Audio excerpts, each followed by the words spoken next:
नमस्कार मित्रांनो, आज आपण पाहणार आहोत एका बकरीची आणि मुलाची गोष्ट, जिचं नाव आहे बकरी आणि चतुर मुलगा.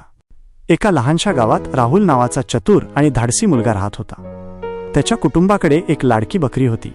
एके दिवशी राहुल बकरीला चरायला घेऊन डोंगराच्या पायथ्याशी गेला. तिथे एका खोल खड्ड्याजवळ बकरी घसरली आणि आत अडकली. ती जोरजोरात बेकून लागली. राहुल घाबरला नाही. त्याने आजूबाजूला पाहिले आणि पटकन योजना आखली. त्याने झाडाच्या फांद्या, दोर आणि काही दगड गोळा केले. प्रथम त्याने खड्ड्याच्या काठावर दगड रचून पाय ठेवायला जागा तयार केली. मग फांद्यांच्या मदतीने दोर खाली सोडला. राहुलने हळूहळू बकरीला दोर पकडायला लावला आणि स्वतः जोर लावून तिला वर ओढले.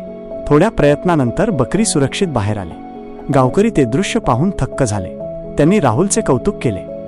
त्या दिवसानंतर राहुल गावात हुशार आणि धाडसी मुलगा म्हणून ओळखला जाऊ लागला आणि बकरीही आनंदाने त्याच्या मागे फिरू लागली.